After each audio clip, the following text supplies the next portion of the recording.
I hope in the end they will come to some sort of agreement. I hope. But Indonesia will not choose side, and we like to be friends. No. We respect all countries. We consider China a good friend of ours. We consider the United States also a good friend. So we want to be the bridge. Yang penting Indonesia mendapatkan tarif lebih rendah dan juga terkait dengan tarif yang diberlakukan untuk Indonesia ini seimbang dengan negara-negara lain. Nah, oleh karena itu pemerintah optimis dengan adanya perundingan ini diharapkan hasilnya positif.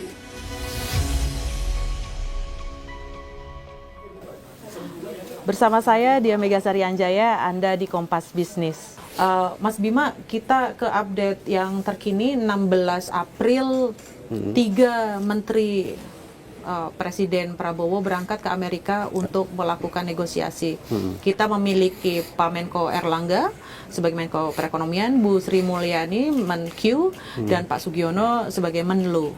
Oke, katakanlah memang tidak ada dubes di sana, tapi ada Pak Sugiono. Pertanyaan saya adalah kenapa tidak ada Menteri Perdagangan? Ya meskipun Menteri Perdagangan di bawah Kemenko Perekonomian seperti itu ya. Kenapa tidak ada Menteri Perdagangan? Padahal ini masalahnya adalah masalah perang dagang. Gitu loh. Kenapa menurut Mas Bima? Ya dulu tuh sudah ada wacana sebenarnya, sempat muncul ide perdagangan itu harus dipisah. Karena perdagangan luar negeri dengan perdagangan luar negeri itu mungkin ada kaitan, iya. Tapi sebenarnya ini dua track yang akan berbeda. Bisa jadi kenapa Menteri Perdagangan nggak diajak, lagi sibuk mengurus perdagangan dalam negeri yang krusial juga. Oke. Sementara kalau diurus oleh Menko Perekonomian mungkin lebih representatif karena isu perdagangan, isu soal sumber daya alam dan lain-lain itu bisa dibawa di dalam Menko Perekonomian. Bisa jadi itu. Atau indikasi lainnya karena di situ sudah ada Ibu Sri Mulyani sebenarnya yang dianggap sebagai representasi hubungan baik ya dengan negara-negara barat, institusi-institusi keuangan multilateral, Bank Dunia, IMF dan lain-lain. Jadi komunikasinya, bahasanya lebih mudah dipahami oleh Gedung Putih, oleh Trump dan lain-lain. Karena punya track record audiensi internasional ya, sosoknya. Betul, Oke. harus diakui. Memang siapa lagi yang bisa merepresentasikan Indonesia ketika berdialog ya dengan internasional partner yang masih trusted bagaimanapun juga ya. Kita kritik terus soal kebijakan fiskal dan lain-lain. Tapi menggantikan sosok Bu Sri Mulyani sebagai diplomat di sektor keuangan global belum ada gantinya sekarang soal itu. Itu harus diakui. Nah, itu yang membuat Menteri Perdagangan absen, tapi memang seharusnya Menteri Perdagangan diikutkan dalam rombongan. Ya karena kan ini perangnya perang dagang, kenapa justru bukan Menteri Perdagangan ya? Tapi tapi penjelasannya Mas Bima juga berulang kali lah di berbagai kesempatan bahwa ya tarif adalah cuma senjata, bukan tujuan utamanya Trump. Makanya sinyal itu ternyata ditangkap juga oleh pemerintah Indonesia. Kayak aku percuma juga nih ngirim Menteri Perdagangan karena yang diminta si Trump jangan-jangan memang bukan tarif dibalas tarif nih Mas, kayak gitu loh Mas. Ini membahasakannya gimana ya? Ternyata si tarif ini kita tegaskan sebagai penegasan lagi aja bahwa ini loh 3 tim negosiasi tidak ada Menteri Perdagangan, padahal ini konfliknya konflik perdagangan. Artinya kan ada sesuatu di balik perang tarif ini yang sebenarnya bukan perang tarif kok, kayak gitu loh. Kita bisa membahasakannya seperti apa ya Mas? Ya secara sederhana tidak ada dasar dari pengenaan tarif balas dendam atau tarif resiprokal yang dilakukan Trump. Rumusan itu absurd. Jadi secara ekonomi memang dipertanyakan dasarnya. Kemudian Trump itu beserta timnya itu mengeluarkan list. Beberapa list yang dia minta itu justru bilang bahwa Indonesia itu jadi negara yang kena dari perang tarif karena hambatan-hambatan non-tarifnya yang tinggi. Salah satunya adalah TKDN.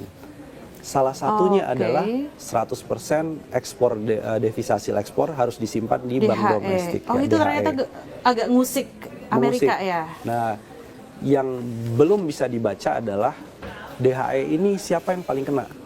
Freeport. Jadi Amerika ini Perusahaan sebenarnya Amerika ya. kepentingan di Indonesia selain keamanan selama ini juga sebenarnya terbatas ya. Tapi kita lihat yang paling besar dari dulu sejak tahun 1967 itu adalah soal kontrak karya Freeport. Oke. Sehingga yang terkena dampak dari devisa hasil ekspor 100% itu adalah kan sumber daya alam. Jadi sebenarnya pemerintah bisa bilang begini, oke, ada devisa hasil ekspor karena itu untuk menjaga volatilitas rupiahnya tetap stabil. Tapi di sisi yang lain, Indonesia sudah memberikan loh sampai relaksasi ekspor konsentrat tembaga kepada Freeport sebelum adanya Indonesia kena tarif dari Trump. Yang artinya itu bisa dibawa ke dalam meja negosiasi dengan Trump. Bahwa Freeport itu sudah dianak emaskan. Perusahaan lain dihilirisasi, itu wajib bikin smelter, wajib melakukan pemurnian ya. Ingat. Tapi hanya Freeport tahun 2025 Anak emas dulu. diberikan relaksasi ekspor konsentrat biji tembaga Iya, keluar. istimewa lah, diistimewakan. Kurang istimewa apa? Ini mungkin harus di-recall lagi, harus diingatkan lagi kepada Trump. Indonesia itu udah baik sama Amerika sebenarnya. Oke. Di sebelah mana kita kurang baik dengan Amerika Serikat? Oke. Ya, perusahaan China justru yang sekarang disuruh hilirisasi di Indonesia, disuruh Bikin smelter, ya kan? Disuruh bikin perusahaan baterai di dalam negeri. Iya. Jadi kasus lain adalah iPhone 16, Oke. Apple, Apple. misalnya. Kurang baik apa kita dengan Apple? iPhone 16 ya sudah pre-order sekarang. Pabriknya ada nggak di Indonesia? Masih dalam komitmen, tapi dia udah boleh untuk melakukan penjualan. Perusahaan lain harus memenuhi TKDN dan lain-lain. Baik, kita akan berlanjut di segmen setelah ini. Sebenarnya kita Indonesia, Amerika sudah memberikan list negosiasi jauh ini sebagai wawasan kita bersama aja ya. Ada yang namanya USTR, United States Trade Representative, yang mengirimkan list-list daftar nego Indonesia, apa aja nih yang bisa diminta sama Amerika untuk di Indonesia kayak gitu. Apakah ini akan masuk ke dalam pembahasan di negosiasi? Apakah ini udah pasti akan masuk jadi bahan negosiasi juga? Satu, saya masih khawatir komunikasi antara administrasi Trump dengan list dari USTR itu belum diupdate listnya. Yang artinya listnya kan dibuat oleh presiden sebelumnya, Joe Biden. Ini udah administrasi Trump. Jadi artinya apa? Artinya listnya Trump bisa jadi totally berbeda dengan list yang kemudian disodorkan USTR ke pemerintah Indonesia. Oke. Jadi kita masih menunggu nih, Trump sebenarnya maunya apa sih produk-produknya? Oke, berarti Karena, list yang dikirim USTR ini menjadi challenge, menjadi tantangan harus buat diverifikasi. 3 menteri itu ya? Iya, harus diverifikasi. Iya. Bener nggak Trump minta list-list ini? Masih relate nggak Masih dengan relate pemerintahan nggak? Betul. Trump? Itu menjadi tantangan buat tim negosiasi kita. Betul, karena Trump ini berubah dengan sangat cepat. Contoh misalnya, Trump itu mengecualikan beberapa produk dari tarif resiprokal. Salah satu yang dikecualikan itu adalah produk yang terkait dengan bahan baku obat-obatan, kemudian nikel karena belum banyak diproduksi di Amerika, tembaga sama emas batangan. Beberapa hari setelah itu muncul lagi daftar bahwa perangkat elektronik semikonduktor itu juga dikecualikan dari tarif, dari perang tarif, karena Amerika melihat itu kebutuhan di pasar Amerika.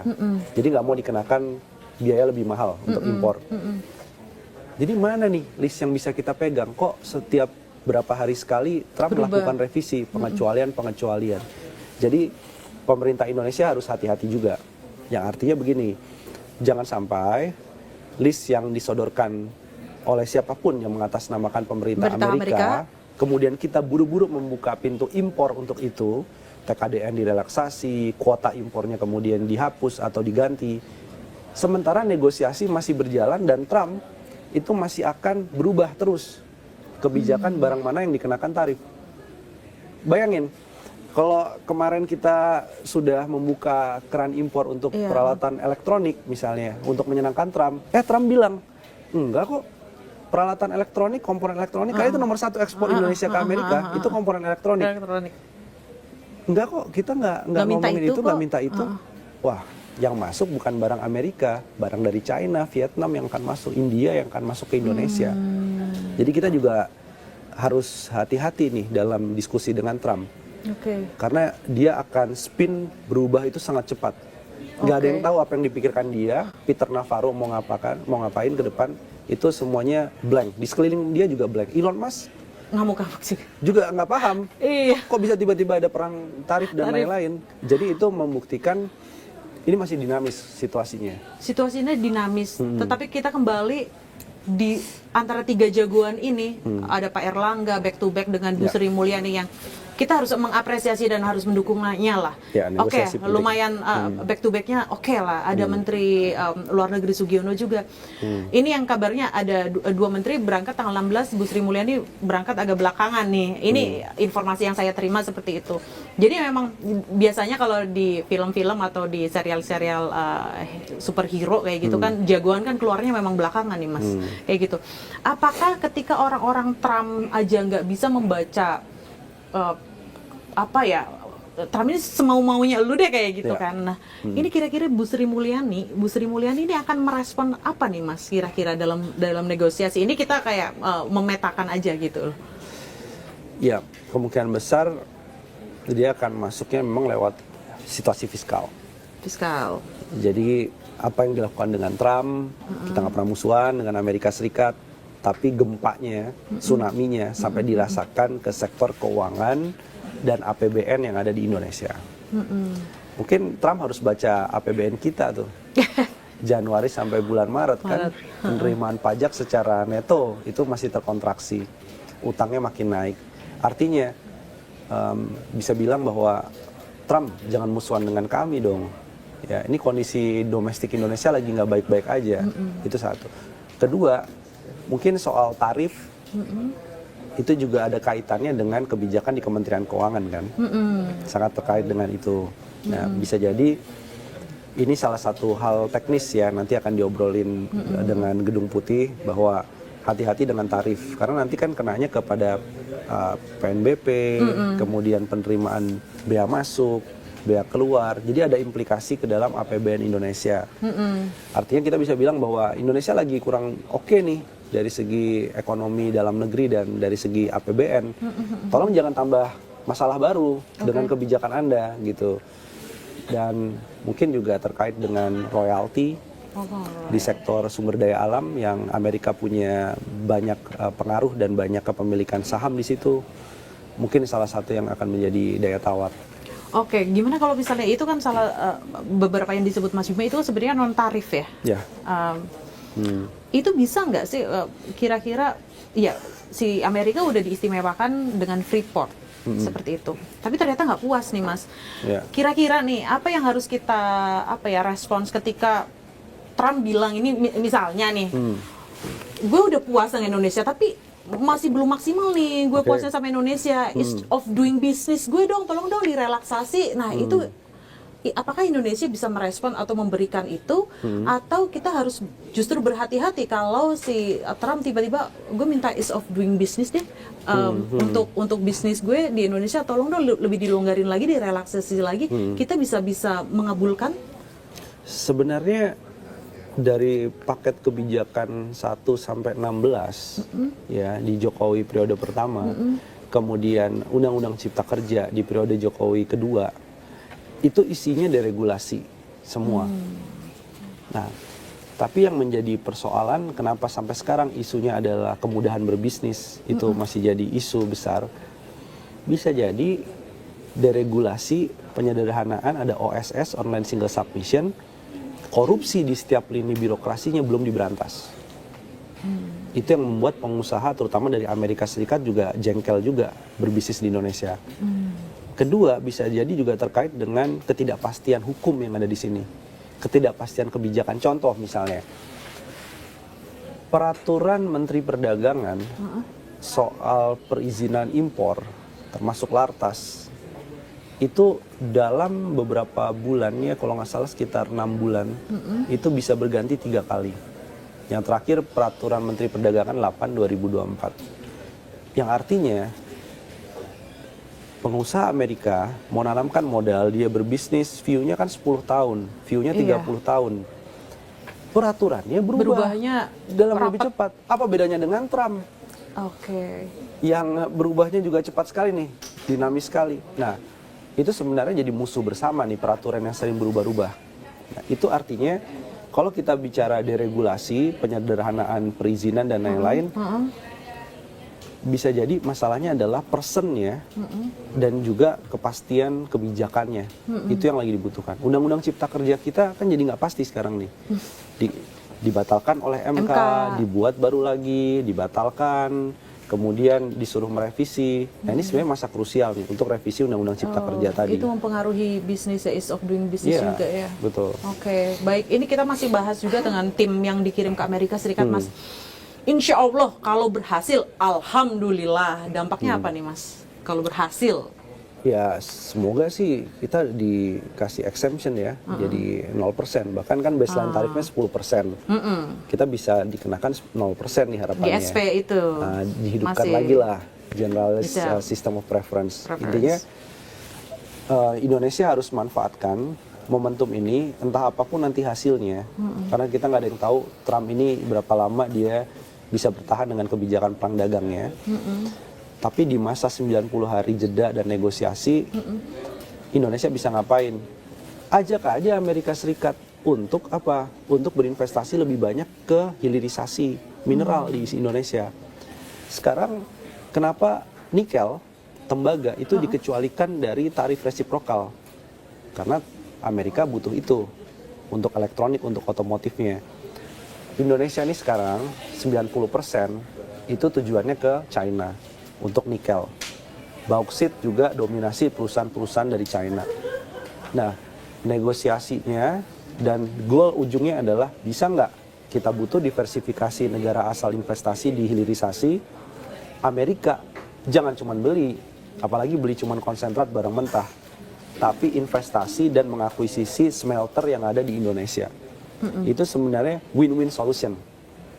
Jadi mungkin bisa melunak, tarifnya bisa lebih diturunkan lagi atau bisa jadi 0%. Oke, itu cerita manisnya. Kalau innalillahinya, ini ternyata negosiasinya gagal. Kalau negosiasinya gagal, Hard landing seperti apa yang harus masyarakat kita siapkan lah, Mas? ya. Nah, jadi Selyos menghitung dampak apabila perang dagangnya terus berlangsung selama 1 tahun ke depan. 1 tahun. Itu output ekonomi akan tergerus 160 triliun. 160 triliun. Serapan tenaga kerja itu berkurang 1,2 juta orang. Karena ini akan kena ke industri padat karya kita. Nah, itu adalah worst skenario-nya. Jadi 1,2 juta orang yang dia akan jadi korban PHK atau berkurang perusahaan melakukan rekrutmen baru, oprek barunya dia berkurang, lowongan kerjanya berkurang. Ini harus dicarikan solusi segera nih, 1,2 juta orang.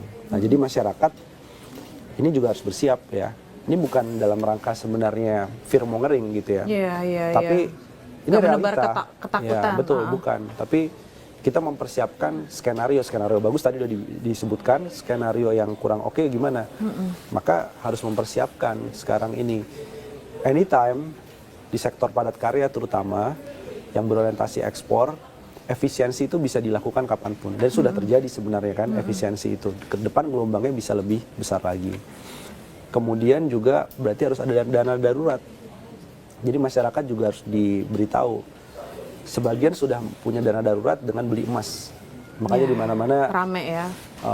Sebenarnya bukan panik buying sih, itu rasional kok, orang mindahin uang dari bank beli logam mulia gitu ya. Intinya suatu saat ada kedaruratan, kehilangan pekerjaan, pendapatan, itu bisa dicairkan asetnya. Jadi andaikan ada perlambatan ekonomi yang harus pemerintah siapkan karena ada transparansi, tidak denial, ada sense of crisisnya, setidaknya perlambatannya model soft landing.